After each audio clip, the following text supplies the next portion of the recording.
Love stories का and हमेशा happy नहीं होता। कभी कभी वे एक डरावने बुरे सपने में बदल जाती हैं। इंदौर के नए नवेले शादीशुदा राजा रघुवंशी और सोनम एक नई शुरुआत का सपना लेकर मेघालय में हनीमून के लिए निकले। उन्होंने मावलखियत गांव के एक होमस्टे में चेक इन किया, एक स्कूटर किराए पर लिया और खूबसूरत पहाड़ियों को एक्सप्लोर किया। कुछ दिनों तक सब कुछ परफेक्ट लग रहा था, जब तक 23 मई नहीं आई, जब उन्हें आखिरी बार 3 हिंदी बोलने वाले आदमियों के साथ देखा गया। अगले दिन उनका स्कूटर लावारिस मिला। कपल गायब हो चुका था। होमस्टे के मालिक ने अथॉरिटीज को अलर्ट किया और शांत टूरिस्ट टाउन में दहशत फैल गई। इंदौर में उनके परिवार वाले परेशान थे, इस बात से अनजान कि क्या बुरा सपना सामने आ रहा है। सर्च शुरू हुई, लेकिन मेघालय की पहाड़ियां एक गहरा राज छिपा रही थीं।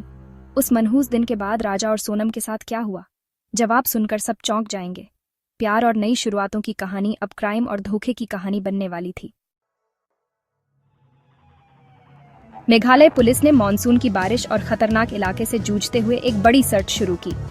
ड्रोन ने घाटियों को स्कैन किया, स्निफर डॉग्स ने सूंघा और वॉलंटियर्स भी सर्च में शामिल हो गए। कई दिन बीत गए, लेकिन कपल का कोई सुराग नहीं मिला। उम्मीद फीकी पड़ गई। फिर 2 जून को राजा का शव एक गहरी खाई में मिला। उनका गला रेता हुआ था, कीमती सामान गायब था। पास में एक मचेटे पड़ी थी, जो एक क्रूर मर्डर की ओर इशारा कर रही थी। इस डिस्कवरी ने सबकी सबसे बुरे डर को कंफर्म कर दिया। हनीमून का अंत ट्रेजेडी में हुआ था, लेकिन सोनम अभी भी गायब थी। क्या वह एक विक्टिम थी या कुछ और? पुलिस अब बढ़ते प्रेशर के साथ एक मर्डर इन्वेस्टिगेशन का सामना कर रही थी। सोनम और हत्यारों की तलाश तेज हो गई। आगे जो सामने आया, उसने पूरे देश को चौंका दिया। इन्वेस्टिगेशन कई स्टेट्स में फैली। पुलिस ने एविडेंस को जोड़ा और फोन रिकॉर्ड्स को ट्रैक किया। मैन क्लू कपल के साथ देखे गए 3 हिंदी बोलने वाले आदमी। फिर एक ट्विस्ट, सोनम फिर से सामने आई। उत्तर प्रदेश के एक पुलिस स्टेशन में सरेंडर करते हुए यह दावा किया कि वह अपने हमलावरों से बच निकली थी। पुलिस को शक हुआ, उसकी कहानी ठीक नहीं लग रही थी। तेजी से अरेस्ट हुए 3 आदमी, जिनमें से एक सोनम के ऑफिस से था, पकड़े गए। मेघालय के पुलिस चीफ ने एक चौंकाने वाली अनाउंसमेंट की। सोनम विक्टिम नहीं, बल्कि मास्टरमाइंड थी।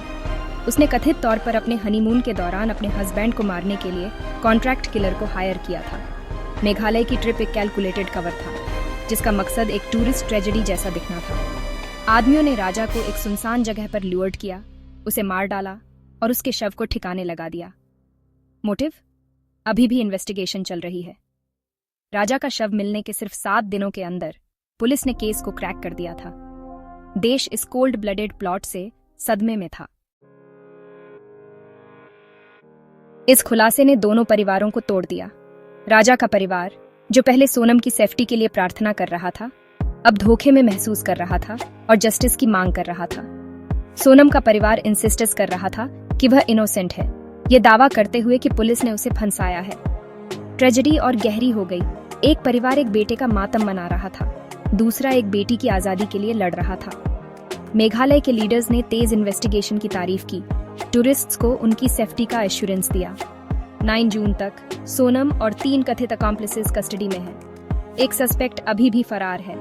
मर्डर के पीछे का मोटिव एक मिस्ट्री बना हुआ है। क्या यह पैसा था, कोई अफेयर या कुछ और? इन्वेस्टिगेशन जारी रहने के कारण देश जवाबों का इंतजार कर रहा है। अंत में एक कहानी जो प्यार से शुरू हुई थी, धोखा और मर्डर की एक डरावनी कहानी बन गई। सच जब सामने आएगा तो इस ट्रेजेडी से प्रभावित हर किसी को परेशान करेगा।